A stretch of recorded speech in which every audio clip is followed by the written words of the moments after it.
Kuwa kwenye mazishi ya my grandmother ambaye anaitwa Salome, ambaye pia ni mama ya gavana wetu wa kwanza wa jimbo la Kisii.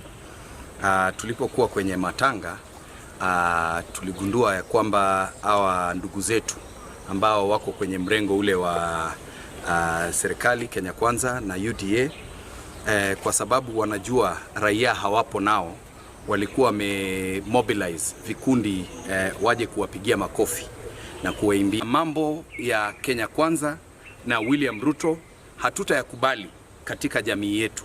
Hayo yaliweza kumkasirisha mjumbe wa Kitutu Chache North, ambaye hata yeye mwenyewe alikuwa ameona ana uhusiano mzuri na wapiga kura wa kule, hata kama ni constituency yake watu wako na Fred Matiang'i. Kwa hivyo vile aliona ni kama inamletea aibu, alininyang'anya kipaza sauti, akataka tulete vita kwenye matanga, lakini mimi kwa sababu ya uzoefu wangu kwa siasa na kuwa makini, si kutaka kuharibu matanga yale, nilimwachia kipaza sauti hicho na tukaweza kuondoka na viongozi wengine. Ningependa kusema hatutakubali William Ruto aendelee kujaribu kuleta vurugu huku kwetu Kisii. Na ndio maana mimi naambia watu wetu wa Kisii, tuungane, tuwe kitu kimoja na tusijaribu kuwa separated.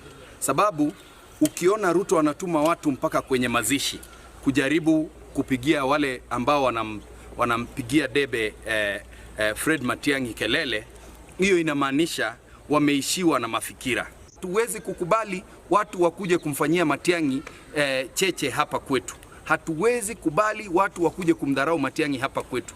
Wewe kama uko na mtu kwenu, enda ukafanye huko kwenu. Wewe Ruto, haujaona tukituma watu waende kukufanyia cheche kule kwenu Rift Valley. Kalonzo, hamjaona tukituma mtu aende kumfanyia cheche kule Ukambani. Raila Odinga tunamheshimu na anafanya vitu zake kule Luo Nyanza, hatujatuma mtu amletee cheche. Ndio ninawaambia wale ambao mnamsupport William Ruto hapa Kisii, hatutakubali. Kwenda mbele tutasukumana, na kama mnataka tukanyagane, tutakanyagana.